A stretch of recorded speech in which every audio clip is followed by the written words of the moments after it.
Bonsoir. À l'approche des fêtes, nos boîtes aux lettres se remplissent d'appels aux dons avec des enveloppes qui contiennent parfois des objets du genre cartes postales, pinces à épiler et oui, post-it, CD. On peut être généreux et agacé par ces objets qu'on nous impose. Quelle est la stratégie des œuvres d'entraide? Réponse ce soir. Attention au Wi-Fi public, celui de Starbucks était tellement mal protégé qu'un hacker éthique a facilement pu identifier les clients présents dans le café. Et le plat principal de cette émission sera solide, le thon en boîte. On a soulevé le couvercle pour remonter jusqu'à la pêche au thon, durable ou pas, la mise en boîte en Espagne, les questions que posent les labels, sérieux ou pas, sans oublier une dégustation. Le thon, c'est bon, les boîtes de thon, plus ou moins.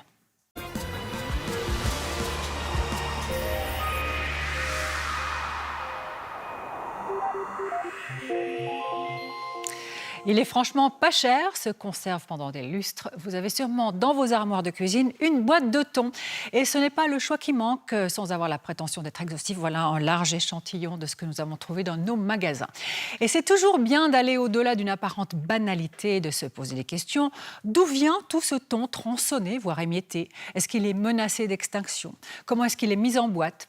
Alors pour commencer, François Heger et Marco de la Mula vous emmènent en Espagne. Nous avons pu remonter la piste de 7 boîte de la marque José Serrats. Bermeo est accroché à la côte atlantique, tout proche de Bilbao. Sur les hauteurs, à quelques centaines de mètres de la mer, la conserverie Serrats. Ici, ce sont environ 8 tonnes de thon germont, appelé aussi thon blanc, qui sont mises en boîte chaque jour durant la haute saison de juillet à octobre. Soit environ 1000 poissons qui passent quotidiennement de la mer à la conserve. On garde tout du poisson. On coupe la tête, on enlève les viscères, les entrailles, la peau, les arêtes. Toutes ces parties sont utilisées pour la fabrication de nourriture pour animaux ou transformées en farine de poisson pour l'aquaculture. Une fois le poisson vidé de ses entrailles, il est cuit dans ces immenses étuves. L'eau est à 98 degrés et contient de la saumure pour saler la chair. Seules les longes et la ventrèche du thon sont conservées. Ce sont ces deux parties du poisson qui sont utilisées pour la mise en boîte. Dans cet univers, Ignacio Serrats est un patron heureux. Heureux d'être la 5e génération à prendre soin de la conserverie familiale. Quand mon grand-père est décédé, alors mon père voulait savoir si quelqu'un de nos frères voulait continuer cette histoire, une belle histoire. Et voir le nom de ta famille sur le boîte dans tout le monde. C'est quelque chose de très émotionnel. Il y a 130 ans, ses ancêtres s'étaient spécialisés dans la salaison d'anchois. Ils sont venus de la Catalogne à Bermeo, attirés par les eaux riches en poissons de la côte basque.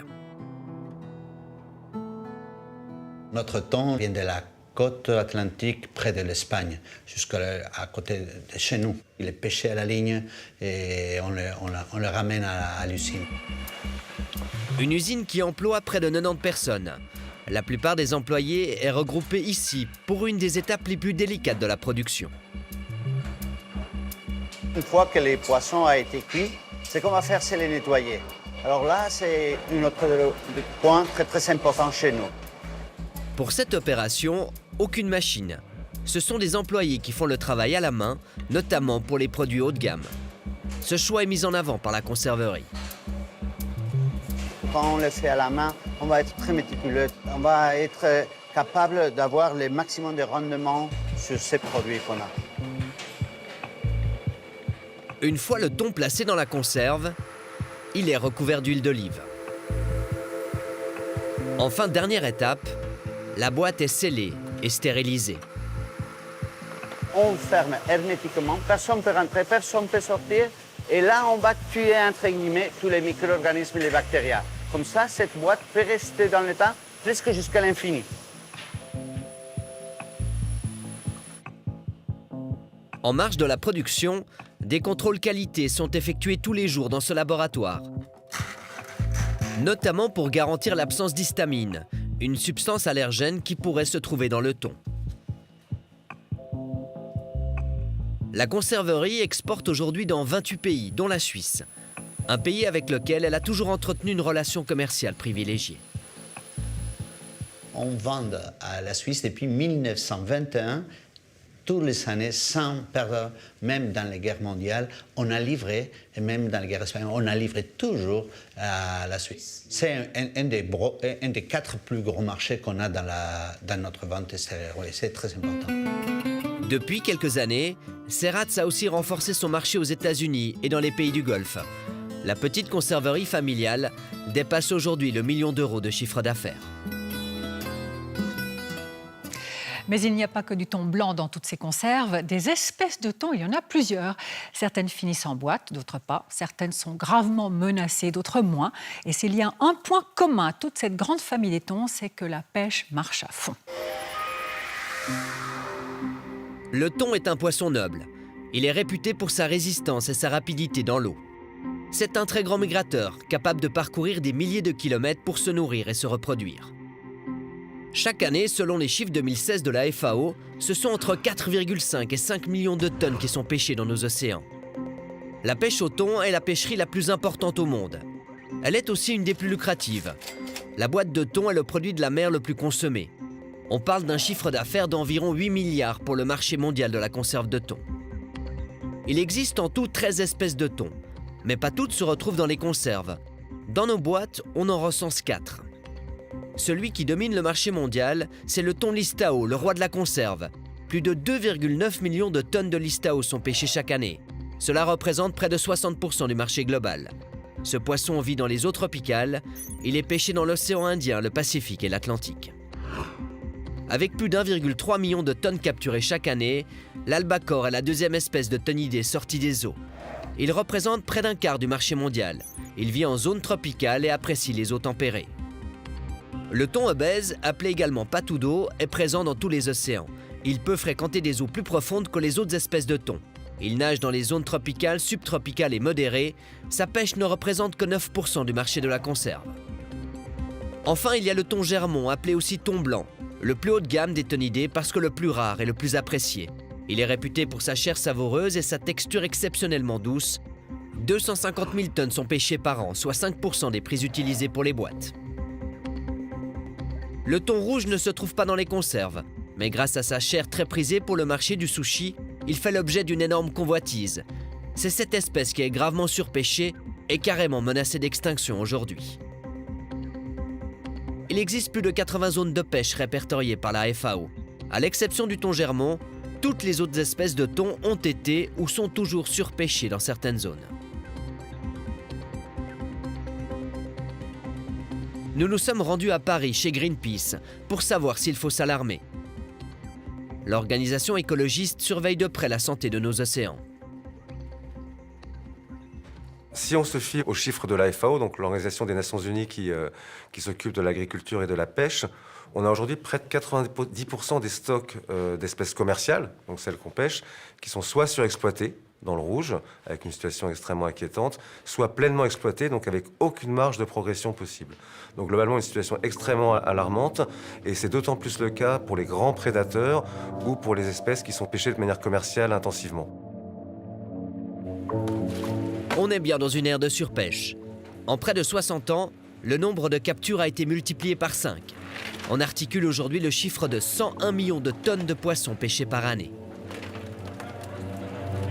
Il y a en fait une pression de pêche trop forte par rapport à ce que les stocks peuvent encaisser. Globalement, on pêche trop parce qu'on a des navires trop puissants, on a trop de navires industriels et donc on a une spirale descendante.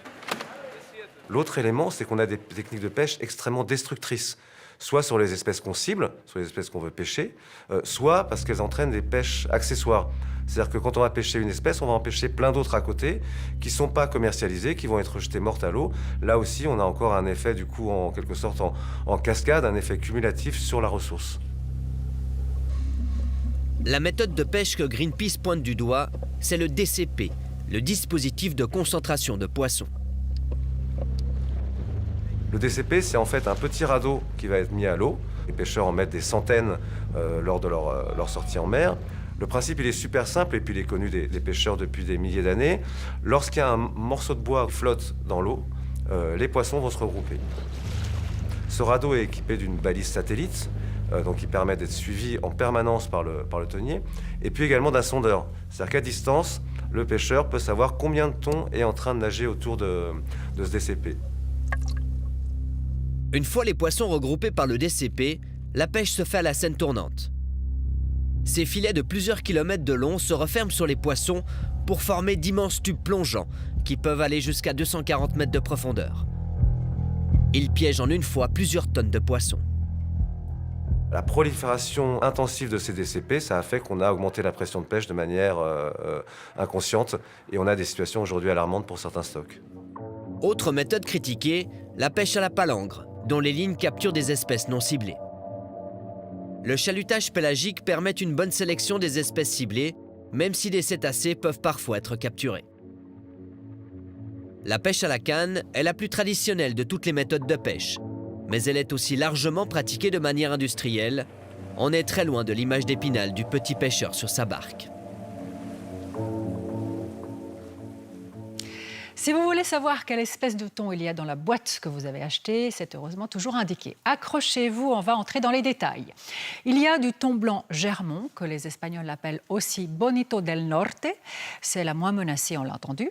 Vous avez le thon Listao, le thon rosé, qui a aussi plusieurs autres noms. Bonite à ventre rayé, Skipjack ou encore Katsawanus pelanis.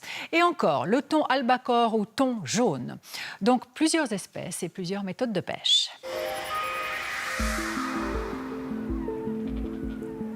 Guetaria est un charmant petit village de pêche de la côte basque espagnole.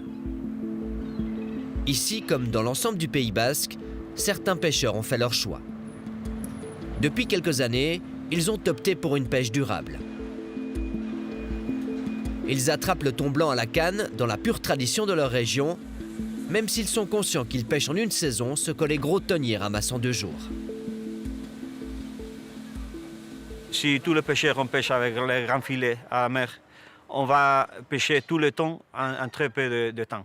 Et après, je vais laisser pour les jeunes qui viennent, pour l'avenir, je veux qu'ils pêchent comme moi. Je te dis, mon grand-père, il a pêché avec la maison. Mon père aussi, et moi aussi. Je veux que le jeune aussi, il pêche comme moi. Le choix d'une pêche durable semble aujourd'hui porter ses fruits. C'est la meilleure saison qu'on a fait à l'histoire de tous les ports du Cantabrique. On a pêché tous les quotas de thon blanc qu'on avait pour le pêcher. Et on a fait un temps record. Et ça veut dire qu'il y a beaucoup de poissons dans la mer. Ce constat réjouissant est partagé par l'ensemble des pêcheurs basques. Moïse pêche lui aussi depuis plus de 30 ans dans le golfe de Gascogne. Et pour la première fois depuis longtemps, il n'a pas dû s'éloigner trop des côtes pour trouver le thon blanc. Normalement, on doit aller chercher les thons d'un endroit à un autre, mais cette année-là, ce sont eux qui sont arrivés près de chez nous. Il ne fallait pas consommer beaucoup de combustible. Et les saisons de pêche, au lieu de 15 jours, ils étaient de 7-8 jours. Ça veut dire que le cycle il est en bonne santé. Le retour à la pêche traditionnelle n'est pas la seule raison pour expliquer la bonne santé des stocks de thon Germont dans le golfe de Gascogne. Il y a aussi le respect des quotas fixés par l'Union européenne, soit 15 000 tonnes pour l'Espagne, et l'amélioration de la qualité de l'eau. Ce virage écologique a été amorcé grâce à plusieurs acteurs majeurs du Pays basque, dont cette femme. Myrène Garmendia est à la tête de la Fédération des pêcheries de la région. Elle s'est battue pour faire bouger les consciences et changer les mentalités. La philosophie des pêcheurs, de développer les quotas et tout ça ensemble avec des plans de gestion et aussi a été développée. Je pense que maintenant la philosophie assure que la pêche à long terme aura un futur. L'organisation de Myrène facilite la vie des pêcheurs pour les encourager à poursuivre leur implication dans une pêche respectueuse des ressources. C'est à elle notamment que l'on doit l'affiliation des pêcheries au label MSC, qui encourage la pêche durable. Ce label international, Marine Stewardship Council, se base sur 3 principes fondamentaux. Les pêcheries certifiées doivent concentrer leur effort de pêche sur des stocks de poissons en bonne santé et en nombre suffisant pour qu'ils puissent se renouveler. Les activités de pêche doivent être gérées de façon à maintenir et protéger l'écosystème. Les pêcheries doivent respecter les lois en vigueur, avoir une gestion pérenne et être capables de s'adapter aux différents changements. Ce référentiel pour une pêche durable est encadré par des professionnels du milieu, des ONG et des organismes scientifiques. Nous avons fait un travail avec les scientifiques aussi, et a été un travail très dur. Et encore, on continue parce que le label c'est pour 5 ans et chaque année nous avons un audit, mais nous sommes contents et je pense que c'est le label plus sérieux et plus reconnu au niveau international. Mais pas pour Greenpeace. L'organisation trouve que cette certification peut être trompeuse pour le consommateur. Elle estime aussi que le label MSC n'est pas du tout contraignant sur les méthodes de pêche utilisées. C'est un dialogue un peu de sourds, malheureusement. Le MSC ne veut pas mettre l'accent sur les techniques de pêche.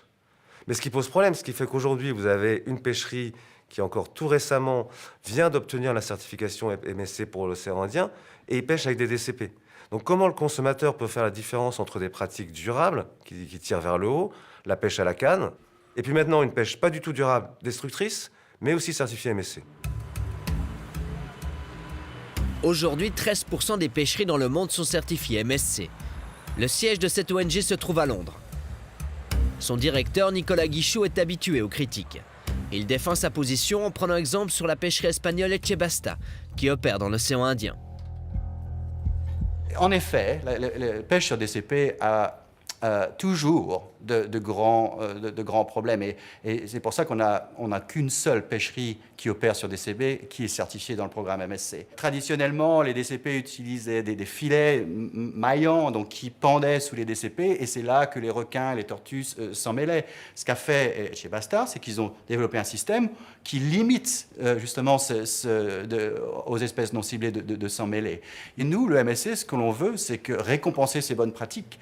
Et quelque part, avec le label, c'est aussi d'identifier les meilleurs et de tirer la profession et le secteur vers le haut. Une des solutions pour nous, peut-être plutôt que d'aller vers un label qui n'est pas une garantie de durabilité, c'est d'aller vers l'éducation du consommateur.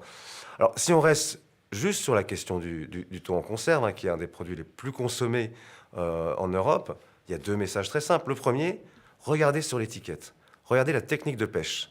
Si vous voyez thon pêché à la canne ou si vous voyez thon pêché sans DCP, et ça se développe, privilégiez ces produits-là par rapport aux autres où il n'y a même pas d'informations sur la technique de pêche. Et puis l'autre message, c'est réduisez vos consommations de produits de protéines animales et de produits de la mer. Réduire la pression de pêche en réduisant la consommation, c'est un message qui est audible et qui est simple pour tous les consommateurs. La loi suisse n'oblige pas les distributeurs à indiquer la méthode de pêche sur les boîtes de conserve. En revanche, tous les distributeurs auront l'obligation d'indiquer les zones de pêche FAO, et ce, dès 2021. En attendant 2021, vous aurez beau chercher les zones et les modes de pêche, vous ne les verrez pas sur toutes les boîtes. Il a donc fallu une nouvelle fois faire un travail de bénédictin pour demander et rassembler toutes ces informations concernant cette petite dizaine de boîtes. Je ne vais pas vous assommer d'informations maintenant, vous les retrouverez sur le site d'ABE. Mais par exemple, cette boîte Raymond Frères, du thon blanc pêché à la palangre, ces immenses lignes sur lesquelles sont fixés des alignements d'hameçons, zone de pêche, c'est marqué en tout petit, FAO 71 et 77, traduction Pacifique Est et Ouest, ça fait quand même un peu loin. Autre exemple, cette boîte Supremo du thon blanc germont pêché à la canne dans l'Atlantique Nord-Est, c'est quand même nettement mieux à tout point de vue. Elle a le label MSC, cette boîte, et un deuxième label Dolphin Safe, ce qui veut dire que le thon a été pêché avec des méthodes respectueuses des dauphins. Un label pas très pertinent parce que les captures de dauphins ne posent plus de problème actuellement. Bref, parmi toutes ces boîtes de thon, en plus de savoir où et comment est pêché le thon, on a évidemment voulu savoir si ce thon est bon du point de vue gustatif. Il était de bon ton, pour parler conserve, de choisir un restaurant qui mette en valeur les produits frais de la mer. C'est donc au Cigallon, en périphérie genevoise, que nous avons pris rendez-vous. Cette institution du poisson frais est notée 17 sur 20 au Goemio. Dans ce royaume du fruit de mer, nous avons réuni 5 palais affûtés. Corinne Bessire, la patronne des lieux depuis 24 ans, amoureuse très sélective des produits de la mer. Jérôme Esteb, chroniqueur gastronomique à la Tribune de Genève, notre poète rock de la dégustation. Sa petite faiblesse, les calamars à la plancha. Fernando Martins, propriétaire et chef cuisinier du restaurant Le Portugais à Genève, il adore passer au grill ses produits de la mer.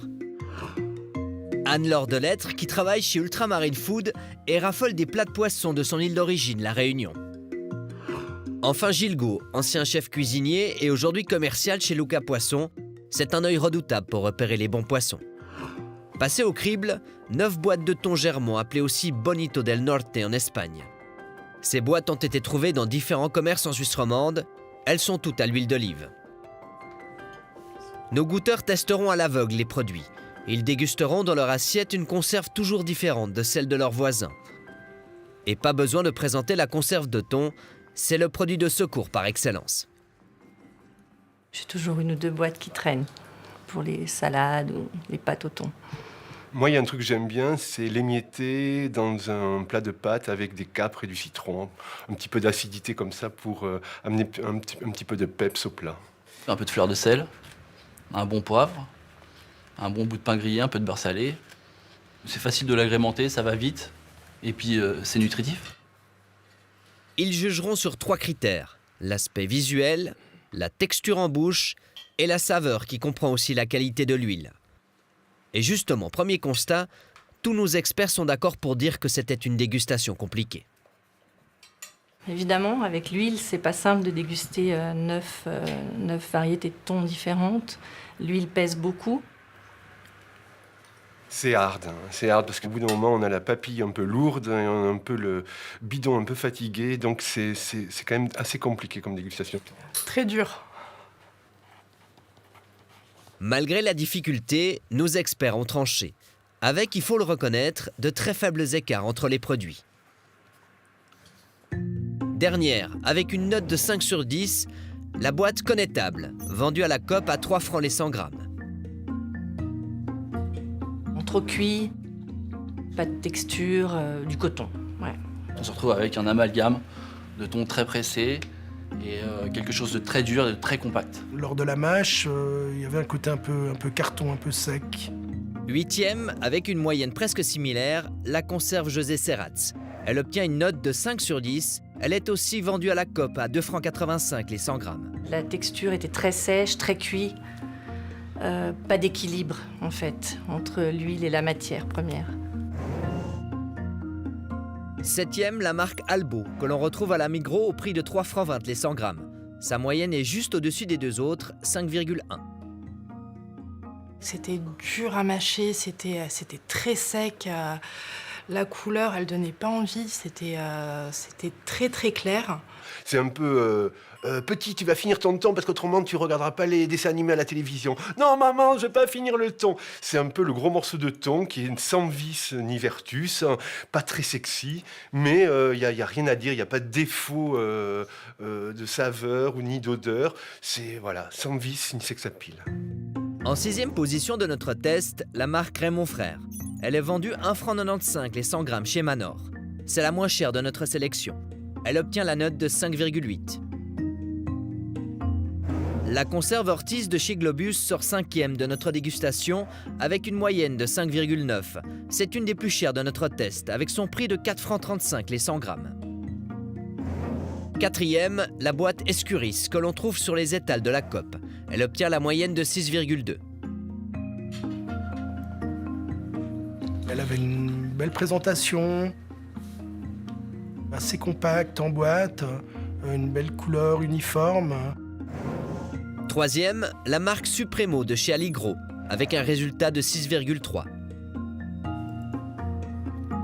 Sur la 2e marche du podium, la conserve Arroyo B, vendue chez Globus au prix de 4,60 francs les 100 grammes. Elle obtient la note de 6,5 sur 10. C'est la couleur à l'intérieur qui m'a le plus séduit. À partir du moment où on tire sur le rosé à l'intérieur, je pense qu'on est au plus près d'une bonne cuisson. Je l'ai trouvée un petit peu farineuse, mais elle avait une bonne longueur en bouche et il me semblait que l'huile d'olive n'était pas trop désagréable. Et la boîte de thon qui a le plus séduit nos goûteurs, c'est la conserve Mouette d'Arvor, vendue chez Bio C'est Bon, à 4,80 francs les 100 grammes. Elle obtient la meilleure note de 6,7 sur 10. Elle était fondante, on n'avait pas besoin de mâcher, c'était bien. On avait l'impression d'avoir une belle tranche de thon. Et puis, un petit peu ce qui a manqué aux autres, c'est ce juste dosage d'huile. Une huile pas claire, insipide comme il y a eu sur certaines boîtes. Ce thon-là, il me semblait qu'il y avait une structure qui se détachait en corolle. On avait vraiment l'impression d'avoir un filet de thon, mais que ce thon était moelleux. Ça, c'était la première qualité. La deuxième qualité, c'est qu'il y avait une huile qui ressemblait à de l'huile d'olive. Alors que la plupart des autres huiles étaient translucides, n'avaient aucun goût, voire des goûts un peu aigrelés ou un peu métalliques. Celle-là, elle sentait l'huile d'olive, et là, j'ai dit youpi. L'écart de note entre la dernière et la première conserve est de seulement 1,7 points, ce qui est faible pour une dégustation sur 9 produits. Mais finalement, qu'on l'apprécie ou pas, la boîte de thon rendra toujours service. C'est quand même un truc qui sauve la vie quand on rentre chez soi à 1h du matin et qu'on n'a pas dîné, ou le dimanche midi quand on sort un peu à quatre pattes du lit et qu'on a besoin d'ingérer quelque chose très rapidement. Le thon en boîte, ça te sauve la vie, quoi. Te sauve la vie, oui bien sûr, mais en choisissant quand même un bon. Vous retrouverez tous les résultats de cette dégustation sur notre site internet évidemment. Et du point de vue nutritionnel, c'est un aliment intéressant, le thon en boîte, pas très calorique si on égoutte bien l'huile, riche en protéines, en vitamines. Mais j'entends déjà la question, et les métaux lourds? Alors bonsoir Stéphane, bonsoir, les métaux lourds. On sait qu'on aime bien faire des tests à bon entendeur, là on n'en a pas fait, pour quelle raison? Non, mais quand on fait des tests, en général, on sonde un peu le marché, on regarde si les tests sont pertinents, on parle avec des experts, des chimistes cantonaux. Sur cette affaire-là, ça ne nous semblait pas pertinent. Il faut aussi savoir que le marché suisse est différent des marchés français et européens qui nous entourent. D'accord, donc pour ce qui est des boîtes de thon, on parle souvent de 3 problèmes. Métaux lourds, on l'a dit, histamine et contamination par la boîte alors. Oui, tout à fait. Alors le thon mange les plus petits poissons, donc il accumule les métaux lourds au cours de sa vie. De nouveau, les spécialistes nous ont dit que les dernières enquêtes avaient montré qu'on trouvait relativement peu de choses. C'est aussi la même question qui se pose avec l'histamine. On en trouve très peu. C'est des boîtes de thon qui sont très contrôlées au niveau de l'industrie. Donc pas la peine de faire de tests là, évidemment. Et puis alors la contamination par la boîte avec du plomb, par exemple. Alors la boîte au plomb ou le thon au plomb, ça date des années 80 quand les soudures étaient encore mal maîtrisées. On a trouvé des solutions depuis. Donc pas de problème non plus là. Merci Stéphane. Alors sans affirmer de manière péremptoire que tout va bien, il n'y a pas non plus de bouts de requins et de tortues dans les boîtes parce qu'ils sont rejetés à la mer, il faut le dire. On peut être aussi relativement confiant quant à l'absence de contamination dans ces boîtes de thon.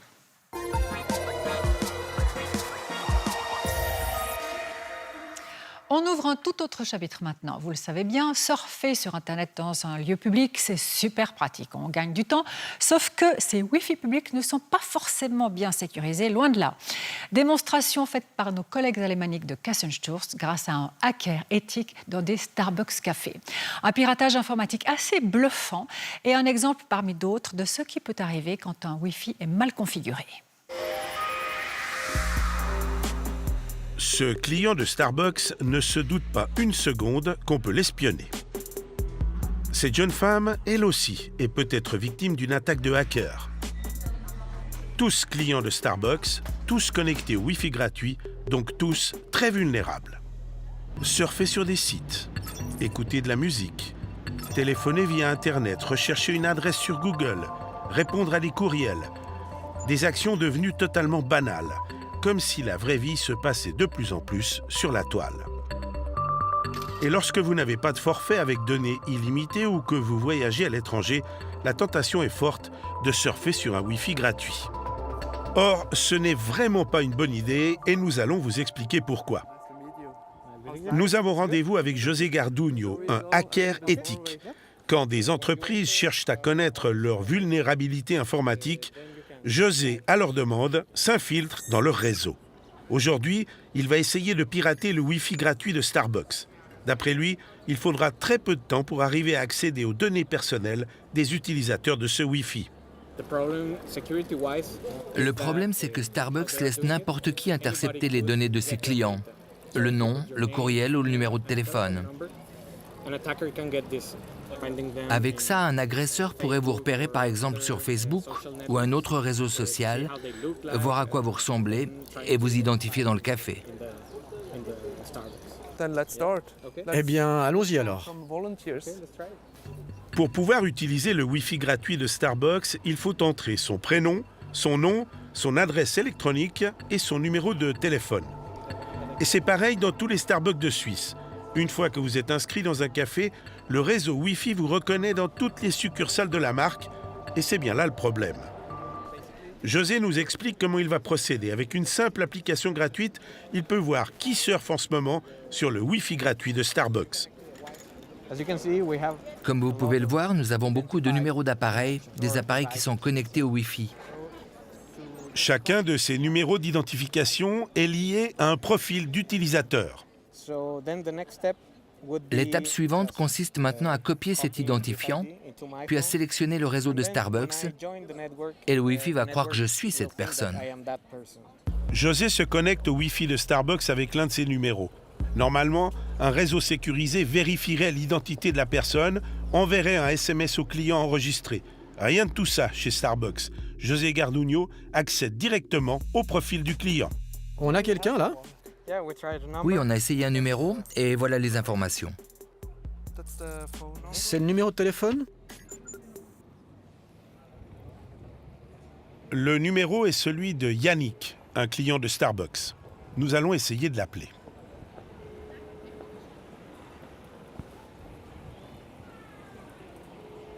Voyons si quelqu'un répond. Peut-être le jeune homme là-bas, celui qui travaille sur une tablette. Ben non, notre victime du piratage n'a pas l'air pressé de répondre. Deuxième essai, on envoie un texto à Yannick. Et soudain, le téléphone sonne. Allô? C'est Yannick? Yannick Doula? Bonjour Yannick, nous réalisons une petite expérience, n'ayez pas peur, vous n'avez rien à craindre. Vous étiez chez Starbucks, où vous l'êtes toujours, hein? C'est bien juste? Est-ce que ce serait possible que vous sortiez quelques minutes du café? Super, à tout de suite alors. Yannick, bonjour. Je suis Magnus de la télévision suisse. Ah, ok. Nous faisons une petite expérience. Ok. Vous vous êtes connecté au Wi-Fi gratuit de Starbucks. J'ai pas pu me connecter. Ah, vous ne vous êtes pas connecté? Mais vous êtes inscrit? Oui, je me suis inscrit une fois. Et vous avez donné votre prénom, le nom, l'adresse email et le numéro de portable? Oui, exactement. Eh bien, on a retrouvé tout ça. Oui, alors là, je suis vraiment choqué. Comment c'est possible? Ça vous étonne un peu que ce soit possible? Oui, en effet. Est-ce que je peux vous expliquer et on continue à filmer? Tout à fait d'accord. C'est lui qui a fait le coup. Vous voulez bien lui montrer ce que vous avez découvert? Quand vous vous êtes inscrit, c'était comme ça? Oui. C'est révoltant que ce soit possible si facilement. Je pensais que le Wi-Fi de Starbucks était sécurisé. D'autres personnes m'ont dit plusieurs fois que c'est dangereux de donner toutes ces informations et je n'y ai jamais vraiment cru. Mais maintenant, quand je vois à quel point c'est facile d'entrer, je serai plus prudent dorénavant. Nous poursuivons l'expérience avec d'autres clients de Starbucks, dont les données étaient accessibles. La plupart d'entre eux sont choqués de la facilité avec laquelle nous avons pu accéder à leurs données personnelles. Voici Marc Peter, membre du conseil d'administration de DreamLab Technologies, l'entreprise de cybersécurité qui emploie José Garduño. Pour lui, c'est clair, Starbucks a négligé la protection des données de ses clients.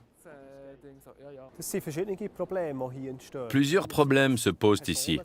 Premièrement, les données personnelles doivent être protégées par la loi. Deuxièmement, je pourrais facilement utiliser ces données-là à mauvais escient. C'est-à-dire que je pourrais cloner cet appareil et me connecter en me faisant passer pour quelqu'un d'autre.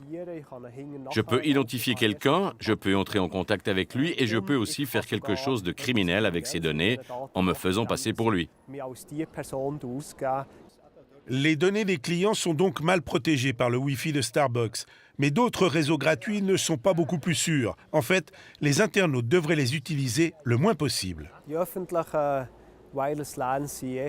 Les Wi-Fi gratuits doivent être considérés comme peu sûrs, surtout à l'étranger. Je les utiliserai le moins possible. Je déconseillerais même de les utiliser quand on a des données sensibles à envoyer.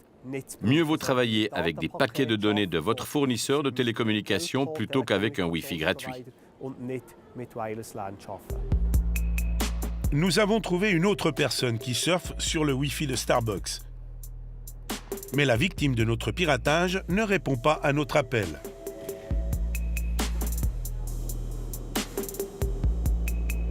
Alors nous cherchons Ileana, c'est le nom de cette cliente sur Facebook.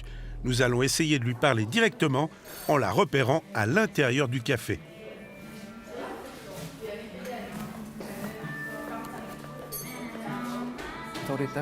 Excusez-moi, je peux vous déranger une minute? Oui. Vous êtes Ileana? Ileana Davanzo? Oui. On a découvert que vous étiez ici au Starbucks. C'est pas vrai. Mais comment? C'est inquiétant. Pourquoi inquiétant? Parce que vous venez de découvrir qui je suis et où je suis en ce moment. Nous expliquons à Ileana que nous sommes là pour la bonne cause et lui proposons de lui expliquer notre expérience devant le restaurant. Cette cliente ne s'est pas inscrite sur le Wi-Fi aujourd'hui, mais il y a 2 semaines. Le système l'a reconnue et José Garduño a pu lire toutes ses données. Prénom, nom, adresse email. Même mon numéro de portable. Donc c'est vous qui m'avez appelé. Oui, mais vous n'avez pas répondu. Je réponds jamais quand je connais pas le numéro. Normalement, vous ne répondez pas. Ah, ok. Je pense qu'une chose pareille ne devrait jamais arriver. J'étais vraiment pas au courant. Je pensais me connecter ici, accéder au Wi-Fi, être en lieu sûr. Mais que quelqu'un d'étranger puisse m'identifier moi, Ileana Davanzo, et en plus me retrouver, c'est assez effrayant. Nous avons contacté Starbucks pour l'informer de ces failles de sécurité. Réponse de l'entreprise, elle affirme avoir installé un nouveau système Wi-Fi qui, dit-elle, ne permet plus l'accès aux données personnelles des clients. Maintenant, comme il ne s'agit pas de renoncer complètement à utiliser des Wi-Fi publics, il y a quelques conseils simples à suivre. D'abord, vous assurez du nom exact du Wi-Fi, ne partez pas à la pêche, un pirate pourrait en profiter pour récupérer toutes vos données personnelles. Deuxièmement, de préférence, ne pas indiquer votre adresse mail principale. 3, désactivez le partage de connexion sur votre appareil, désactivez aussi le Wi-Fi si vous ne l'utilisez pas. Et 4, ne surfez que sur des sites sécurisés HTTPS. Et puis, on vous conseillera aussi de passer par une connexion VPN, une sorte de tunnel sécurisé, mais là, ça devient un peu plus compliqué. Il faut télécharger une application VPN. Il y en a plusieurs à choix sur Internet.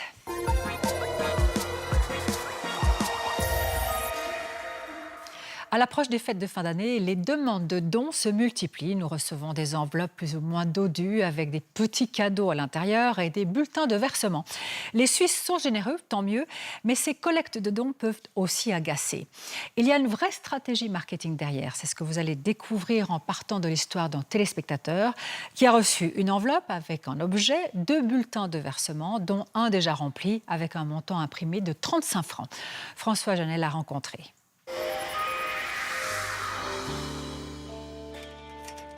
En fait, le 12 novembre, je reçois un courrier sous enveloppe, timbré, sans adresse d'expéditeur, assez épaisse, et elle est adressée à mon nom. Et à l'intérieur, je constate que c'est une association suisse contre le cancer qui m'écrit et qui me demande une donation alors que je n'ai rien demandé. À votre bon cœur, monsieur, dame. C'est vrai que les sollicitations sont nombreuses. Rien qu'au sein de la rédaction d'À bon entendeur, en une semaine, la moisson s'est révélée très riche. Fédération suisse des aveugles et des malvoyants, avec un CD de Noël. La Ligue suisse contre le cancer, qui avait sollicité notre téléspectateur, nous a répondu par écrit. Impossible d'obtenir une interview. Dommage pour la télévision. C'est donc la Société suisse de la sclérose en plaques qui nous a expliqué comment elle organise ses collectes de dons. Alors on a une planification qui est annuelle, c'est notre siège de Zurich qui s'occupe justement de cette planification. Donc c'est assez régulier. On a un envoi 4 fois par année avec notre magazine Forte. On a ensuite 5 envois dans l'année pour nos donateurs également. Et après on a un envoi tout ménage par année. Donc ça fait en gros 10 courriers en une année, ouais. Tout le monde ne reçoit pas les 10 courriers. Les envois sont ciblés en fonction de différents critères. Mais l'approche de Noël, c'est vrai, est une période propice pour titiller la générosité des donateurs. Une chose qui change au niveau de Noël, c'est vrai que les gens sont plus généreux, ils vont faire des montants qui sont un petit peu plus élevés, mais c'est vrai qu'on a des dons qui sont assez réguliers tout au long de l'année. Oui, monsieur, vous êtes absolument unique. Et Noël, c'est la période des petites attentions.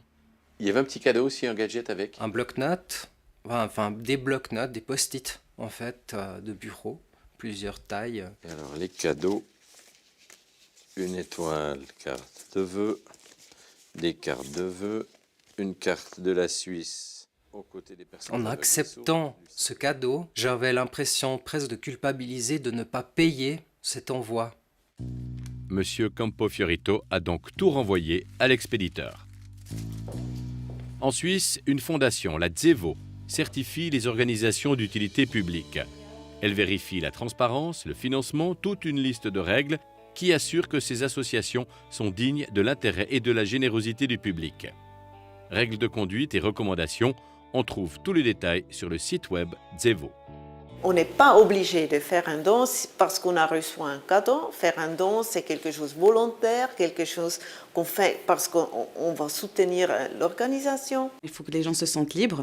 Ils peuvent bien entendu le garder, parce que si aussi ils le transmettent à une autre personne, ça sensibilise sur la maladie. Et ce qui est très important dans le courrier, c'est bien entendu l'histoire qui va révéler une personne qui est atteinte de la maladie.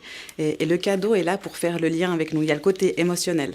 Ces cadeaux ne sont pas là parce qu'on veut juste mettre un cadeau. Ces cadeaux sont là parce qu'on a vu avec l'expérience que les dons sont supérieurs. Selon les statistiques de la Zevo, les ménages suisses consacrent en moyenne 300 francs par année à des œuvres caritatives. 80% des ménages font un don, ça c'est un pourcentage très élevé. Il n'y a pas beaucoup de pays qui sont pareils. Les Suisses sont très généreux. Nous faisons une estimation du volume de dons par an avec l'Université de Fribourg et on a observé que le volume de dons augmente régulièrement. L'année passée, les Suisses ont donné 1,8 milliard francs suisses. Ce sont des ménages privés, ce sont aussi des donateurs institutionnels. Sur 100 francs, les œuvres caritatives affiliées à la Zevo utilisent 79 francs dans des projets. Elles utilisent 13 francs pour leurs frais administratifs et 8 francs pour collecter des dons. On a beaucoup de chance parce que nos donateurs sont très généreux et on a vraiment la confiance de donateurs depuis presque 60 ans maintenant. Alors on va dire que pour 1 franc investi, on a un retour de 5 francs. Donc on a un multiplicateur de 5. Sur Internet, par courrier ou dans la rue, les appels sont omniprésents. C'est que ces œuvres ne fonctionnent que grâce à la générosité de la population. 80% de leur financement viennent de dons privés, 20% de subventions et d'aides diverses. Quelques jours après avoir demandé d'être rayé des listes, David Campofiorito a reçu une réponse à ses remarques. Eux, ils me disent que 2 fois par an, ils louent des fichiers d'adresses à usage unique qui sont pour d'éventuels nouveaux donateurs sur leurs activités. Et ils sont autorisés légalement à utiliser ces adresses pour ce type d'action. Les membres de la Zevo doivent suivre les règles. Plus aucun courrier ne sera adressé à ceux qui le demandent. Et combien coûte la location de votre adresse pour un usage unique? 30 centimes selon nos informations. La Ligue suisse contre le cancer achète des adresses et rien de plus facile. Et vous avez peut-être aussi reçu un bulletin de versement comme celui-ci. En haut, la somme est déjà imprimée, 35 francs, sur celui-ci qui a été envoyé dans le canton de Genève. Et bizarrement, 40 francs sur celui-ci qui a été reçu dans le canton de Neuchâtel, accompagné des post-it et trombones qu'avait également reçu notre téléspectateur. La Ligue suisse contre le cancer, qui bénéficie depuis longtemps du label Zevo, nous a précisé ceci. Toute personne qui ne souhaite pas recevoir le cadeau ou la lettre de la Ligue suisse contre le cancer peut nous le retourner gratuitement par la poste avec la mention « Refusé ». À vous de choisir donc selon vos convictions, vos engagements, vos moyens au milieu de toutes ces sollicitations.